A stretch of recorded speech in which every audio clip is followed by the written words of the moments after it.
Good morning बच्चों। Indian maths A to Z family में आपका स्वागत है। मैं श्याम कुमार ठीक हूँ। उम्मीद करता हूँ आप लोग भी ठीक होंगे। आज का टॉपिक बिहार एसएससी से रिलेटेड रहने वाला है। बिहार एसएससी का जो नोटिफिकेशन आया है उसमें कितने सीट्स हैं, कैसे हम लोग को फॉर्म भरना है, उसमें क्या त्रुटि नहीं करनी है, उसका सिलेबस क्या है, ठीक है, मिनिमम एज क्राइटेरिया क्या है, और जाति आवासीय आय जो होना चाहिए वो महिला के लिए कहाँ से होना चाहिए, बाहर वालों के लिए फ़ी क्या रखा गया है, बिहार वालों के लिए फ़ी क्या रखा गया है, और इस मतलब कितने अंकों का इसका एग्ज़ाम होने वाला है, सारे टॉपिक पे हम लोग विस्तार से डिस्कस करेंगे। तो आइए स्टार्ट करते हैं। सबसे पहले देखिए, बिहार एसएससी का जो ये है ये 10+2 लेवल पे निकाला गया है, ठीक है। यानी कि आपका जो डिग्री होना चाहिए वो इंटर का होना चाहिए, ठीक है। इंटर के साथ साथ यदि आपने कोई कंप्यूटर का कोर्स किया, जैसे ADCA हो गया या फिर टंकन कंप्यूटर टाइपिंग आता है आपको, तो वो सारे बच्चे इसमें भर सकते हैं। देखिए, इसमें मैंने 2 पोस्ट जो है पहले लिखा है, बाकी टोटल सीट लिख रखा है, ठीक है। तो ध्यान से समझिएगा। सबसे पहला काम कि आपका फॉर्म कब से भरा रहा है। तो देखिए, साइट जो ओपन होगा वो 27/9 से होगा, यानी कि 27 तारीख से फॉर्म आपका फिलअप होना शुरू हो जाएगा, ठीक है। और लास्ट डेट जो इसका रखा गया है वो रखा गया है नवंबर 11 नवंबर तक, ठीक है। यानी कि 11 नवंबर तक आपका पोर्टल जो होगा, साइट, वो खुला रहेगा, ठीक है।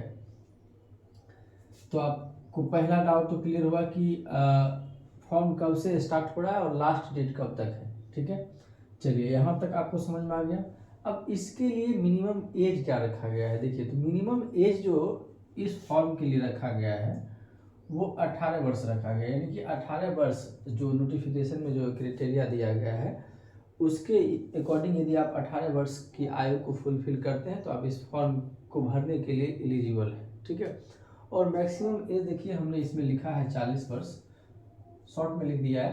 तो मैं इसको विस्तार से समझाता हूँ। देखिए, बिहार की जितनी भी महिलाएं हैं, ठीक है, वो आरक्षित श्रेणी से आती हों या गैर आरक्षित श्रेणी से आती हों, सभी महिलाओं के लिए मैक्सिमम एज जो दिया गया है वो 40 वर्ष रखा गया है, ठीक है। बिहार में जो पुरुष का जो मैक्सिमम एज रखा गया है, पुरुष जो जनरल कैटेगरी UR से आते हैं, UR से जो मेल आते हैं, उनके लिए मैक्सिमम एज 37 साल रखा गया है। लेकिन वैसे मेल जो SC ST MBC, ठीक है, EBC, एक ही है दोनों, ठीक है, इस सब से बिलोंग करते हैं, उसके लिए 40 साल रखा गया है, ठीक है। तो समझ में आ गया। जितने भी आरक्षित महिलाएं हैं या गैर आरक्षित महिलाएं हैं, ठीक है, अनारक्षित महिलाएं हैं, उन सभी के लिए यानी कि महिलाओं के लिए जो है 40 वर्ष रखा गया है। वैसे पुरुष जो जनरल कैटेगरी से आते हैं उसके लिए मैक्सिमम एज जो है और 37 वर्ष रखा गया है। और जो कैटेगरी से आते हैं जैसे EBC हो गया, ST हो गया, ST हो गया, MBC हो गया, ये सबसे, तो उनके लिए मैक्सिमम एज 40 वर्ष रखा गया है। तो उम्मीद करते हैं एज से रिलेटेड जो है आपका डाउट क्लियर होगा, ठीक है। एक बात और ध्यान रखिएगा कि ये जो बिहार SSC का फॉर्म है, पहले क्या होता था, इससे पहले, इस फॉर्म से पहले, कि बिहार के फॉर्म में सिर्फ बिहार के बच्चे ही पार्टिसिपेट करते थे, ठीक है। बट अब क्या कर दिया गया है कि नहीं, बिहार के बच्चे तो आएंगे ही, बाहर से जो वैसे जो बच्चे इच्छुक हैं फॉर्म भरने के लिए, तो बाहर के बच्चे भी यहाँ आएंगे। तो जितने भी बाहर के बच्चे हैं, वो महिला हों पुरुष हों, उन सभी को जनरल कैटेगरी में ही काउंट किया जाएगा। उनको बिहार में जो रिजर्वेशन है उनको लाभ नहीं मिलेगा। सीधे सीधे बात आप समझ लीजिए, ठीक है। तो एज के मामले में आपको समझ में आ गया होगा कि मिनिमम एज क्या है, मैक्सिमम एज क्या है, ठीक है। अब आते हैं हम लोग फी कंस्ट्रक्शन पे, ठीक है। फी क्या होने जा रहा है, ठीक है। तो देखिए, फी जो रखा गया है, फी, ठीक है, UR कैंडिडेट हो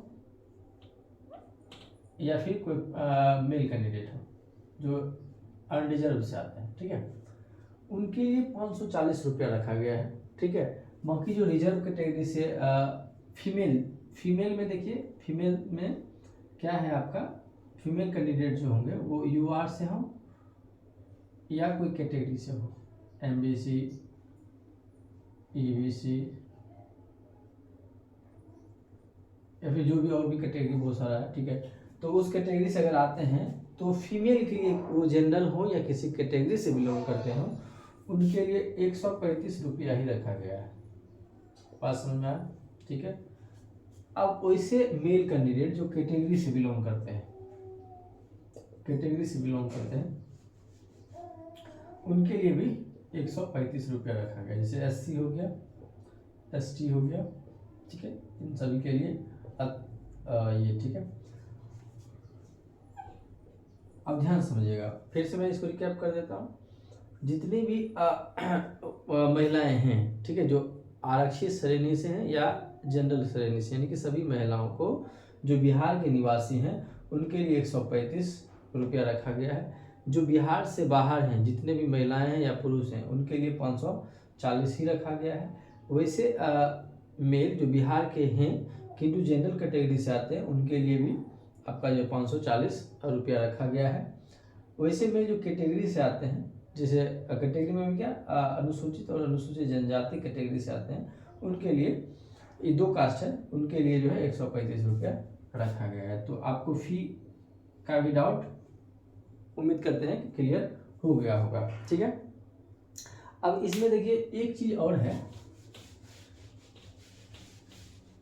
कि रिजर्वेशन किन को मिलने जा रहा है। तो एक चीज नोट जरूर कर लीजिएगा आप, एकदम गांठ बांध के, महिलाओं के लिए स्पेशल है कि यदि आपका मैरिज हो रखा है, ठीक है, मान लीजिए कि आप शादी से पहले किसी और गांव में बिलोंग करते थे या किसी और डिस्ट्रिक्ट में बिलोंग करते थे, ठीक है, और अब जो है आपका डिस्ट्रिक्ट चेंज हो गया है, आप मैरिड हो गए हैं, तो आपका जो रेसिडेंशियल बनेगा आवासीय प्रमाण पत्र,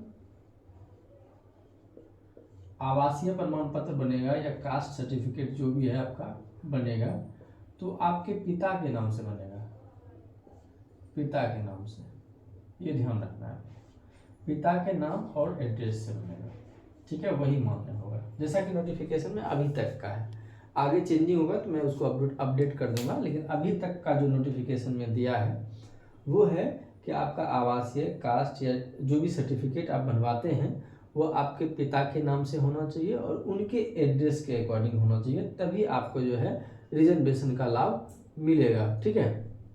ये प्रेजेंट नोटिफिकेशन में जो दिया है अभी वर्तमान में, उसके बारे में बता रहा हूँ, हो सकता है इन फ्यूचर चेंज हो तो मैं उसको अपडेट कर दूंगा, ठीक है। तो ये चीज़ें आपको क्लियर हो गई होगी, ठीक है। अब आपने समझ लिया कि एज क्राइटेरिया क्या है, इसका फी कंस्ट्रक्शन क्या रहने वाला है, ठीक है, कब से फॉर्म भराएगा और लास्ट डेट कब तक है, ये सब आपने पढ़ लिया। अब देखते हैं कि टोटल पद इसमें कितना है।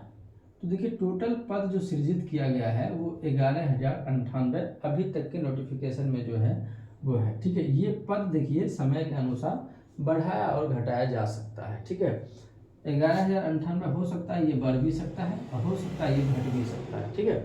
तो उम्मीद करते हैं हम लोग कि बढ़ेगा ही, क्योंकि अभी तो देख रहे हैं बिहार में कितना वैकेंसी का ये बाहर है, तो उम्मीद रखिए कि बढ़ेगा ही, घटने का तो चांस बहुत कम है, ठीक है। अब इसमें 2 पोस्ट मैंने रखा है, एक राजस्व एवं भूमि सुधार है, दूसरा है पंचायती विभाग। तो देखिए इसमें क्या है कि 3559 सीट है और मैक्सिमम बच्चा इस पे जो है फोकस करेगा। वो इस पे इसलिए फोकस करेगा क्योंकि इसमें जो है वो 10+2 लेवल का ही है, इसमें कोई कंप्यूटर टाइपिंग नहीं है, कंप्यूटर का कोई डिग्री इसमें नहीं है, तो इसलिए मैक्सिमम बच्चा इसको प्रीफर करेगा, ठीक है। और सीट भी ज़्यादा है यहाँ पे 3559 सीट तो टोटल है, जिसमें रिजर्व महिलाओं के लिए 1055 सीट रिजर्व कर दिया गया है, ठीक है। दूसरा है पंचायती राज विभाग, ठीक है, जिसको कर्मचारी आप कह सकते हैं, पंचायती राज विभाग। इसमें भी देखिए 3552 सीट सृजित किया गया है, जिसमें से 1022 जो है महिलाओं के लिए है। इसमें क्या है कि 10+2 तो रहेगा ही, इसमें कंप्यूटर का एडिशनल डिग्री नहीं भी रहेगा तो काम चलेगा, लेकिन आपको ये टाइपिंग आना चाहिए, ठीक है, हिंदी और इंग्लिश। जो भी बच्चे चाहते हैं कि बिहार SSC में मेरा सिलेक्शन हो जाए, ठीक है, और अच्छे तरीक़ा से, तो अभी से ही देखिए आपका ये 2 पोस्ट है, इस पर तो सभी फाइट करेंगे, ये आप भी जानते हैं, ठीक है। और यहाँ पे गैदरिंग बहुत ज़्यादा रहने वाला है, गैदरिंग कहाँ पे नहीं रहेगा, बच्चे कहाँ पे छटेंगे, तो टाइपिंग में छटेंगे, ठीक है। यदि आप अभी से ही टाइपिंग अच्छा कर लेते हैं अपना हिंदी और इंग्लिश दोनों, तो समझ लीजिए आपका जॉब रखा हुआ है। ठीक है, तो आपने समझ लिया कि टोटल जो है पोस्ट कितना है और कौन से दो पोस्ट काफ़ी इंपॉर्टेंट है और कहाँ पे भीड़ ज़्यादा लगने वाला है। यानी कि ये दो पोस्ट में भीड़ बहुत ज़्यादा लगने वाला है। तो अब जब फॉर्म फिलअप कीजिएगा तो पहले नंबर पे किसको डालना है और दूसरे नंबर पे किसको डालना है वो आप खुद से डिसाइड कर लीजिएगा। हालांकि जिस समय फॉर्म भराने लगेगा उसके 2-3 दिन बाद मैं आपको बता दूंगा और उसका क्राइटेरिया देख के कि क्या कौन मतलब बच्चे किस सेक्टर में ज़्यादा जा रहे हैं, उसके हिसाब से मैं आपको गाइड कर दूंगा। ठीक है, अब आता है इसके सिलेबस पे हम चलते हैं कि हम सिलेबस इसका क्या रहने वाला है। हमने तो सारा चीज़ पढ़ लिया, फॉर्म कब से आएगा, सीट कितना है, कास्ट के लिए क्या है, फ़ी क्या है, एज रिलैक्सेशन क्या है। अब सबसे अहम बात है इसका सिलेबस, इसको कैसे कवर किया। देखिए चीज़ें तो यहीं से सुधरेगी क्योंकि आपका मेरिट बनना है, पास फेल तो आप तो सिलेबस से ही होइएगा, पढ़ के ही जाना है आपको। ठीक है तो हम इसमें क्या देखेंगे कि पहला जो इसमें रखा गया है मैथ का पोर्शन रखा गया है जिसमें आपको 25 क्वेश्चन दिया जाएगा। ठीक है, मैथ में 25 क्वेश्चन दिया जाएगा और प्रत्येक क्वेश्चन जो है वो 4 अंक का होगा। ठीक है, यानी कि पहला 25 क्वेश्चन आपका 100 अंक का हो जाएगा। ठीक है, दूसरा देखिए साइंस भी 25 रहेगा। ठीक है, साइंस में ये नहीं कि आपका सिर्फ फिजिक्स रहेगा, केमिस्ट्री रहेगा, बायो, फिजिक्स केमिस्ट्री बायो तीनों रहेगा साइंस में। ठीक है, इस तीनों को मिला के जो आपको यहाँ पे 25 क्वेश्चन दिया जाएगा जिसमें 100 अंक रहेंगे। मान के देखिए हमने यहाँ जनरल अवेयरनेस लिखा है जीए, इसमें सारा चीज़ आता है, जीके जीके आ जाएगा आपको, करंट अफेयर वगैरह सब चीज़ आ जाता है। तो ये सारा मिला जुला के जो है आपका इसमें history, civic, geography, polity, Bharat के और बिहार के जितने भी हैं वो सभी इसमें आ जाएंगे और ये सभी क्वेश्चन मिला के जो है आपको 50 क्वेश्चन दिया जाएगा और 50 क्वेश्चन जो है 200 अंकों का होगा। रीजनिंग, जनरल एबिलिटी इसको कह सकते हैं आप रीजनिंग।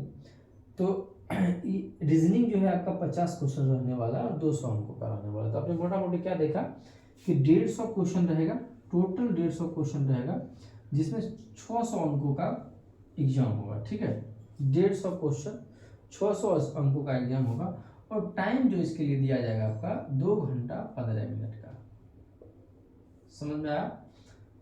टोटल 150 क्वेश्चन रहेगा, 600 अंकों का रहेगा और 2 घंटा 15 मिनट का आपको समय दिया जाएगा मोटा मोटी। ठीक है, अब इसमें एक सवाल उठता है क्या निगेटिव मार्किंग रहेगा? तो बिल्कुल निगेटिव मार्किंग आपका रहेगा। निगेटिव मार्किंग क्या रहेगा? तो 1/4 1/4 आप समझ लीजिए। 1/4 क्या है कि आपके 4 गलत पे 1 सही अंक भी काट लिए जाएंगे। ऐसे समझिए, एग्जाम्पल से हम आपको समझाते हैं। मान लीजिए कि आपका जो है 60 क्वेश्चन आपने क्या किया है, करेक्ट किया है और टोटल आपके पास जो है 150 क्वेश्चन था, उसमें 60 क्वेश्चन आपने सही किया है और 20 क्वेश्चन आपने गलत कर दिया। टोटल आपने 80 क्वेश्चन अटेम्प्ट किया है, यानी कि 150 में 80 क्वेश्चन ही आपने बनाया जिसमें सही की जो संख्या है वो 60 है और गलत की जो संख्या है वो 20 है। तो हमने क्या बोला कि 1/4 निगेटिव क्या रहेगा 1/4, तो हम क्या करेंगे इसमें 4 से भाग दे देंगे। इसका मतलब है कि आपने 5 क्वेश्चन को लूज कर दिया सही में से भी, यानी कि 60 तो ऑलरेडी आप सही कर रहे थे लेकिन चूंकि इधर 20 क्वेश्चन गलत कर दिए तो इसमें 5 नंबर आपका ऊपर से कट गया, मतलब आपका फाइनल मार्क्स 55 होने वाला है। ठीक है, तो ये रहेगा। ठीक है, आपने समझ लिया कि निगेटिव मार्किंग कैसे होता है और क्यों होता है। ठीक है, मोटा मोटी मैंने आपको जितना भी बिहार एसएससी से रिलेटेड है वो सारा चीज़ समझा दिया है। फिर भी अगर किसी प्रकार का डाउट है, ठीक है, किसी भी चीज़ को लेकर क्वेरी है तो आप कमेंट बॉक्स में आराम से लिख सकते हैं। ठीक है, अगर फिर भी नहीं समझ में आता है तो ये मेरा नंबर है 7979699014, इस पर आप मैसेज कर सकते हैं। ठीक है, हम कोशिश करेंगे आपके हर क्वेश्चन का जवाब दें। ठीक है, अब रहा बात इस मैथ का, तो मैं आपको गारंटी देता हूं कि अगर आप देखिए कॉस्ट तो कुछ लगना नहीं है, फ्री में सारी चीज़ें होंगी। ठीक है, कोई 1 रुपया का भी कॉस्ट नहीं लगना है, सिर्फ आपको इतना करना है कि मेरे चैनल को सब्सक्राइब कर लीजिए। ठीक है, और बेल आइकन को दबा दीजिए ताकि आपको नेक्स्ट वीडियो का जो नोटिफिकेशन मिलता रहे। और प्रत्येक दिन जो मैं वीडियो डालूंगा मैथ का, ठीक है, ये मैथ का, ये समझ लीजिए मैथ रामबाण है, मैथ का वीडियो पर डे डलेगा एसएससी के लिए, ठीक है। और 100 में आपको 99 नहीं, 100 में 100 नंबर आएगा, एक टाइप भी क्वेश्चन नहीं छूटेगा, एकदम गारंटी है, ठीक है। मैथ आप समझ लीजिए कि 25 क्वेश्चन आपका मैथ 100 नंबर रखा हुआ है। यदि आप पूरा कोर्स कंप्लीट कर लिए मेरे साथ, ठीक है, तो उम्मीद कर सकते हैं आप एसएससी के किसी भी एग्जाम में, बिहार एसएससी के किसी भी एग्जाम में आपको क्वेश्चन नहीं छूटेगा। डिजिट बदल सकता है लेकिन टाइप नहीं बदलेगा, ये मेरा विश्वास है, गारंटी भी इसको कर सकते हैं, ठीक है। तो आज के लिए इतना ही रखते हैं, सेशन लंबा हो रहा है, ठीक है। लास्ट अंतिम एक बार और कहेंगे कि मेरे चैनल को आप सब्सक्राइब कर दीजिए, बेल आइकन को दबाइए ताकि आपको नेक्स्ट वीडियो का नोटिफिकेशन मिलता रहे। मेहनत काफ़ी कर रहे हैं, बस आपसे एक उम्मीद है कि आप सब्सक्राइब कीजिए और वीडियो को शेयर कीजिए। जय हिंद, धन्यवाद।